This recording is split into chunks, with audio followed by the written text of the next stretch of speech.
ನಮಸ್ಕಾರ ವೀಕ್ಷಕರೇ, city news ಕನ್ನಡಗೆ ಸ್ವಾಗತ. ಮಂಗವೊಂದು ದಾಖಲೆಗಳನ್ನು ಪರಿಶೀಲಿಸುವ ಮೂಲಕ ಅಚ್ಚರಿ ಮೂಡಿಸುವ ಘಟನೆ ಜರುಗಿದೆ. ಮಂಗವು ಕೊಠಡಿಯ ಒಳಗೆ ಬಂದು ಯಾವುದೇ ಭಯವಿಲ್ಲದೆ ಜನರ ಮಧ್ಯದಲ್ಲಿ ಕುಳಿತು ತುಂಬಾ ಸ್ಟ್ರಿಕ್ಟ್ ಆಗಿ ಎಲ್ಲ ದಾಖಲೆಗಳನ್ನು ತಪಾಸಣೆ ನಡೆಸುತ್ತಿದೆ.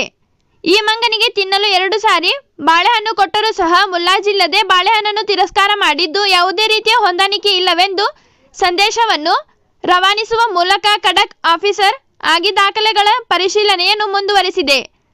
ದಾಖಲೆಗಳನ್ನು ತಪಾಸಣೆ ಮಾಡುತ್ತಿರುವ ಮಂಗನ ವಿಡಿಯೋ ಎಲ್ಲೆಡೆ ವೈರಲ್ ಆಗಿದ್ದು ಸಖತ್ತಾಗಿ ಅಚ್ಚರಿ ಮೂಡಿಸುತ್ತಿದೆ.